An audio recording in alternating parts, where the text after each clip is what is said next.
எல்லாத்துக்கும் வணக்கங்க. Mahesh cooking from கோயம்புத்தூருங்க. நம்ம இன்றைக்கி என்ன பார்க்க போகிறோன்னா, நம்ம ஒரு உப்புமா தாங்க செய்ய போகிறோம். சூப்பராக இருக்குங்க இந்த உப்புமா. சிம்பிளாக தான் இருக்குங்க, ஆனால் டேஸ்ட்டு வேறு லெவலில் இருக்குங்க. அந்த உப்புமா செய்கிறதுக்கு நம்ம ஃபஸ்ட்டு தேங்காய் எண்ணெய் ஊற்றிக்கலாங்க. தேங்காய் எண்ணெய் ஊற்றி செஞ்சு இது ஒரு மணமாக இருக்குங்க. கொஞ்சம் டேஸ்ட்டும் டிஃப்ரெண்ட்டாக இருக்குங்க. நம்ம வெள்ளை ரவை தாங்க எடுத்துருக்குறோம். பாருங்கள், இந்த வெள்ளை ரவை உப்புமா தாங்க, வறுத்த வெள்ளை ரவைங்க.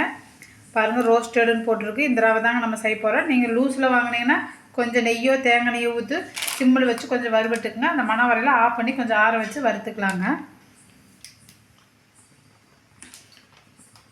இந்த மாதிரி உப்புமா இதெல்லாம் நம்ம சேர்த்துட்டா சூப்பராக இருக்குங்க. நம்ம டெய்லி சாப்பாடு, இட்லி, தோசை, சப்பாத்தி அந்த மாதிரிங்கிறது டிஃப்ரெண்ட்டாக இந்த மாதிரி செஞ்சுக்கலாங்க. இதில் நம்ம கிச்சடி ஆட்டாலும் ட்ரை பண்ணலாங்க. கேரட்டு, பீன்ஸு இதெல்லாம் போட்டு கிச்சடி ஆட்டாலும் நம்ம ட்ரை பண்ணலாங்க. பாருங்கள், தேங்காய் காய்ஞ்சிருச்சு. அதுக்கு இப்போ நம்ம கடுகு போட்டுக்கலாங்க, கடலைப்பருப்பு போட்டுக்கலாங்க, பச்சை மிளகா 2, வரமிளகா 2 நான் எடுத்து வச்சுருக்குறேங்க. பாருங்கள், அதே போட்டுங்க. பச்சை மிளகா 2 போடும் போது பொடி பொடியாக கட் பண்ணி, வரமிளகா 1 போடுங்க. சாப்பிடாதுங்க.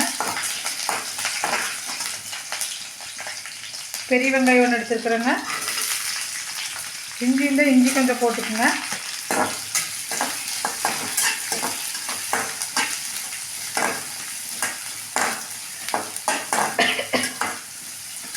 வெங்காயம் இதெல்லாம் கொஞ்சம் நல்லா வணங்குங்க, பார்க்கலாம்.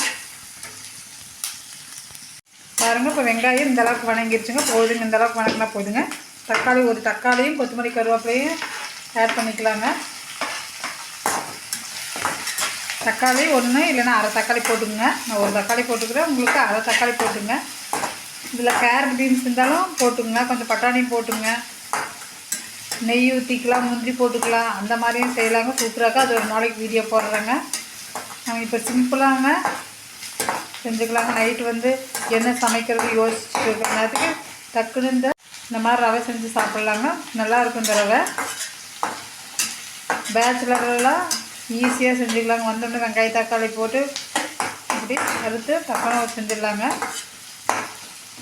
இதுக்கு சைட் டிஷ்ஷாக நீங்கள் ஊறுகாய் வச்சுக்கோங்க, அது போதுமானதாக இருக்குது.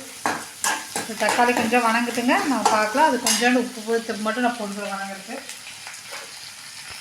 பாருங்கள், இப்போ வெங்காயம் தக்காளி நல்லா வணங்கிட்டுங்க. இந்த ஸ்டேஜில் நம்ம இந்த ரவைக்கு பாருங்கள், இந்த சொம்பில் நான் 1.5 சொம்பு 1.5 சொம்பு தண்ணி ஊற்றுறேங்க. சரியாக இருக்குது.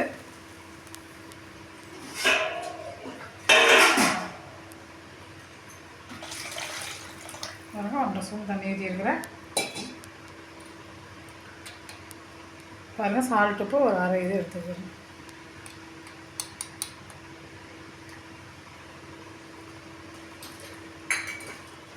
நல்லா கொதி வரட்டுங்க. கொதி வந்துட்டு நம்ம பார்க்கலாம் ரவை போடையில். பாருங்கள், தண்ணி நல்லா எப்படி கொதிக்குதுன்னு. இப்படி கொதிக்கையில் சிம்மில் வச்சுருவோனுங்க.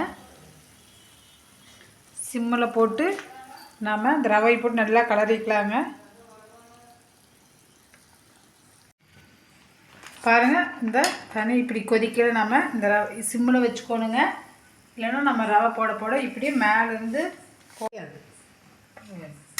நல்லா கலரிட்டு இருக்கணுங்க. இப்படி போட்டு, இல்லைன்னா புருடு ஆயிருங்க ரவை. இப்படி கிளறி விட்டுக்கோணுங்க. நம்ம இப்படி போட்டுட்டு கலரிகிட்டே இருக்கணுங்க. இல்லைன்னா ரவை புருடு ஆயிருங்க.